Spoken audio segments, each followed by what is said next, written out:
Verse 2. Nughan being crowned, he at once issued the following decree. Behold me, I am Pharaoh, king of Egypt, and ruler of the world. God hath raised his voice in my dominion, saying, Hail thou, son king of the corporeal world. Behold, I give to thee all the living that are on the face of the earth, and in the waters of the earth, to be thine, to keep forever.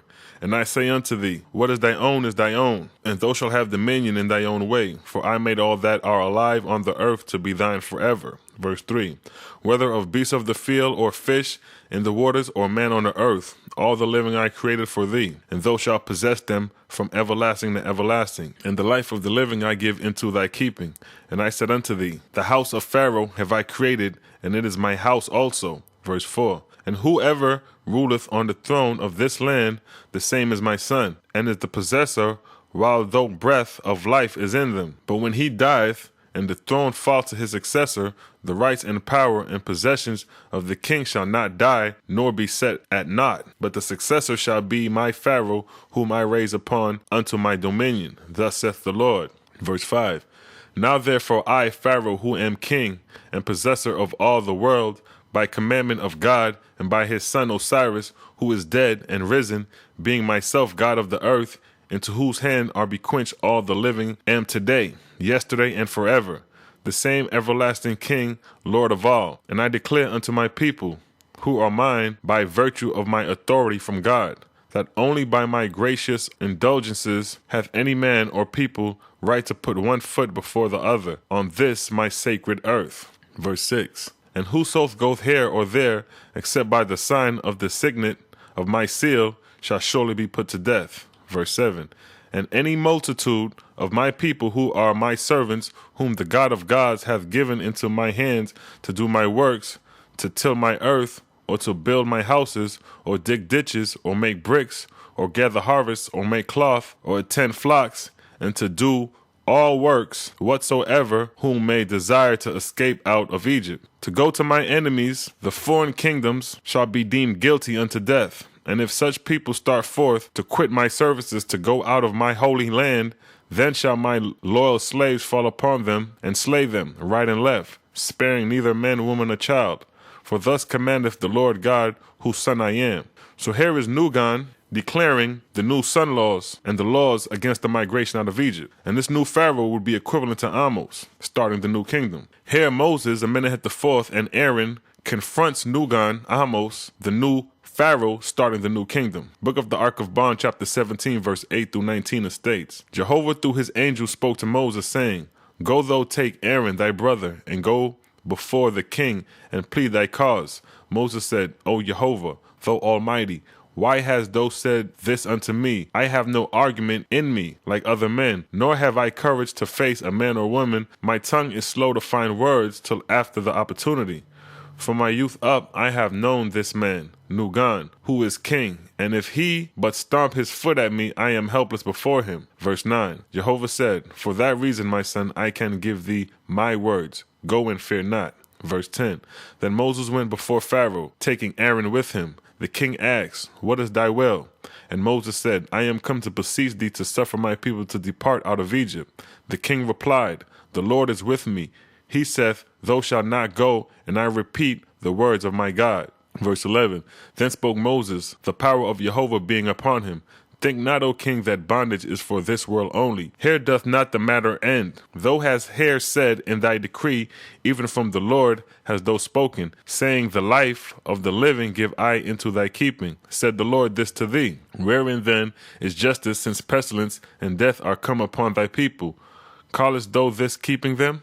I declare unto thee, that even in the words of thy own God thou hast failed utterly, and this sin is upon thee. Suffer then my people to depart, that thy own shortness may not be magnified unto thee in the affliction which will surely overspread this land.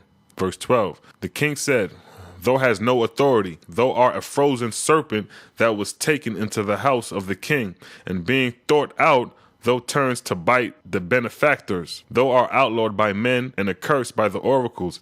It is said of thee, Thou hast been to Horeb, and there wed for sake of alliance with the high priest Jethro, for convenience of my lands unto thy people. Who art thou, that pretendeth to hear a voice and to be led by the unseen, though slave. Verse 13, Moses said, I am not here to plead my own cause, O king, but my people's. Suffice it, though, that even as thy Lord God stand upon miracles, I bow not down before him. For these are evidence that thy God and thy Lord are but angels of the dead, who labor for thee in thy aggrandizement, and not for all men's welfare. Verse 14, for I have miracles also, and whatsoever thy magicians can do, that I can do also. Have I not eyes and ears, even as the oracles? Now I declare a miracle unto thee, which is that thou thyself shall yet not only consent to my people going out of Egypt, but thou shalt send armies to drive them out, to turn a rod into a serpent, or water into wine, or to show the spirits of the dead also, O king. Even they that are of rotten flesh can do these things. Verse 15, Pharaoh said, if the oracles hear God, is not this the greatest? Moses replied, he who utters what an angel bid him is that angel's servant. He who utters a good truth hath spoken with Jehovah's voice. Pharaoh asks, says thou thy words are the Creator's? Verse 16, Moses replied, I am as all good men who speak truth. All that is good and all truth are Jehovah's words. In the rose he findeth expression and perfume. In the lightning his words are thunder. In the bird his words are songs. But in man his voice is in man's words. For every living creature and every dead thing on the earth, or in the waters, or in the air above the earth, giveth expression in its own way. Because the Father's hand is the foundation of all that is good and true, he is the I am who sent me to thee. By his command open I my mouth before thee, and in his name declare I unto thee, thou shalt not only suffer my people to depart out of Egypt, but thou shalt send thy armies to drive them out. Verse 17, the king said, Moses, Moses, thou art mad, for though all Egypt run blood, yet I will not do as thou hast said.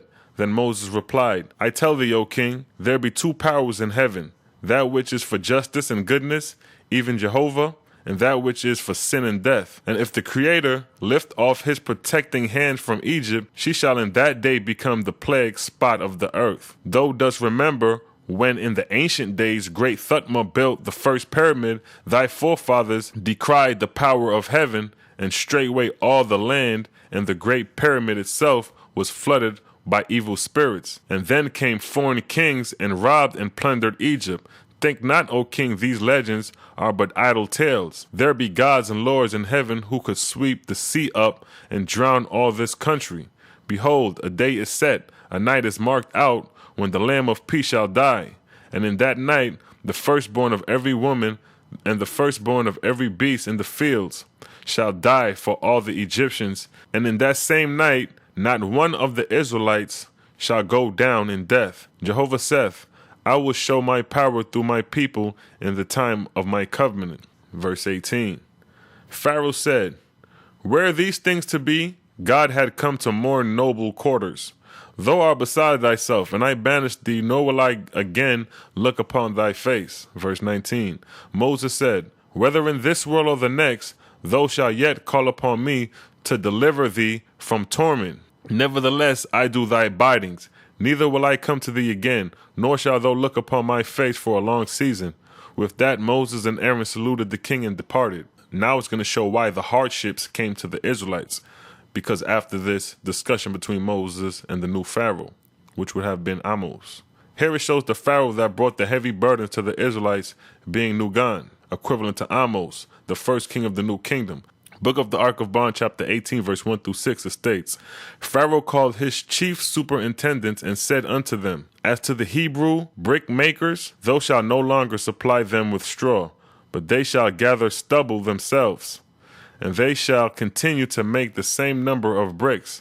And as to the tillers of the soil, thou shalt no longer suffer them to have kettle to draw the plows, but they shall draw the plows themselves. And they shall likewise break the same quantity of ground.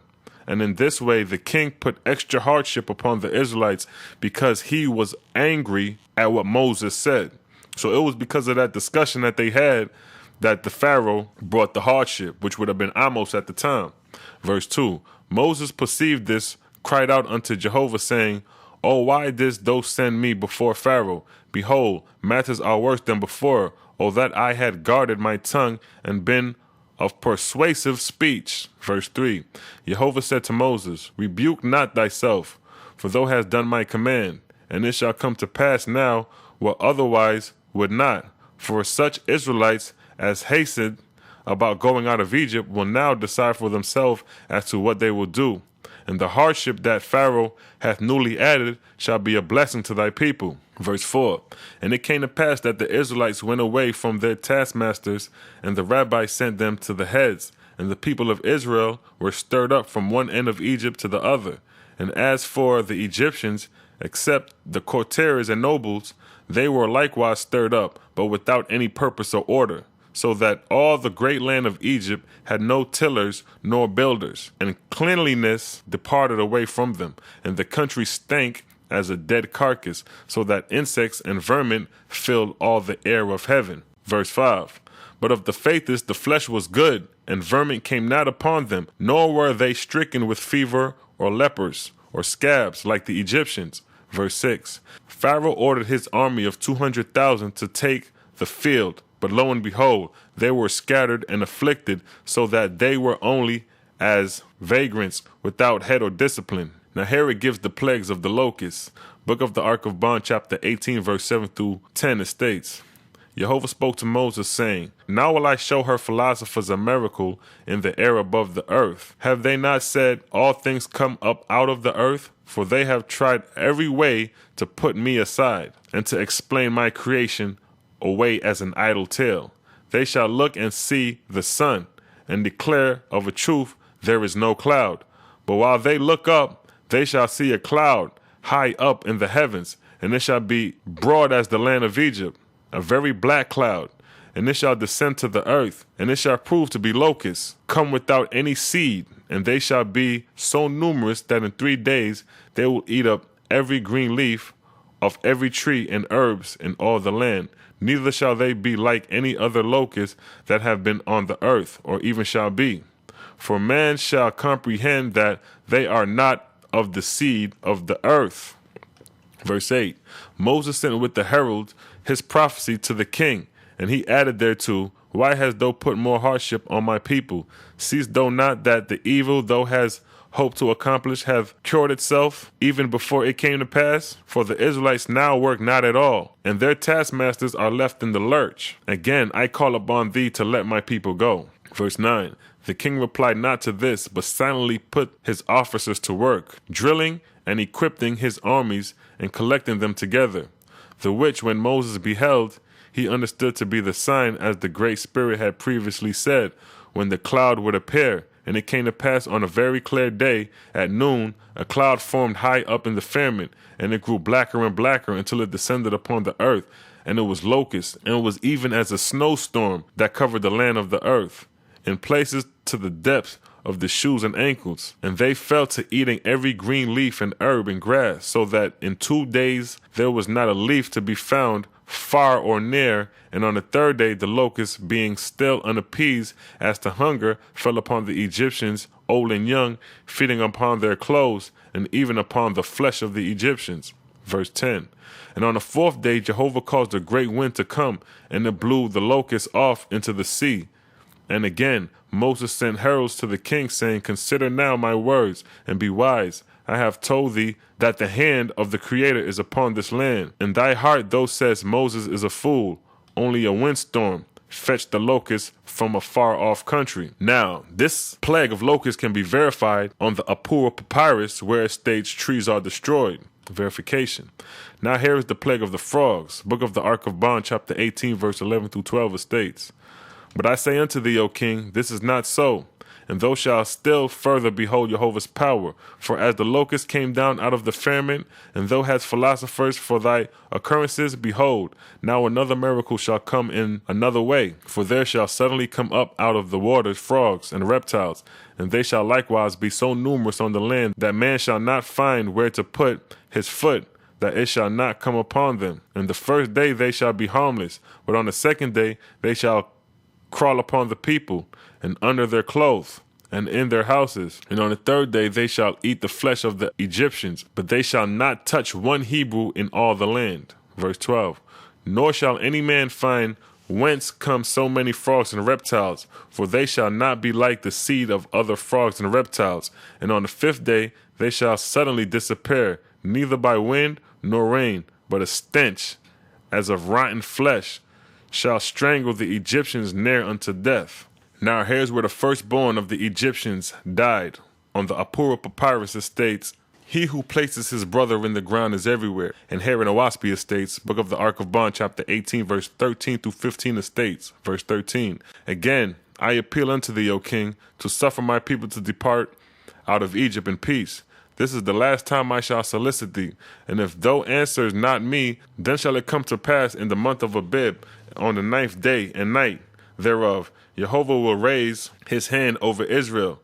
But as for Egypt, thy Lord shall strike her in death. For in every family of the Egyptians far and near, on that night shall the firstborn fall dead. And that thou shalt not say the prophecy killed them, behold, the firstborn of every beast shall die. Also, even of goats, sheep, cattle, asses, dogs, and cats, and of every living creature man useth. For on that night, behold, 4,000,000 of Israelites shall make with Jehovah the covenant of death. And on the morning thereafter, they will rise up not to lie down again in Egypt. And this shall be the testimony of innocent blood against thyself and thy people, for what the Hebrews have suffered. Verse 14.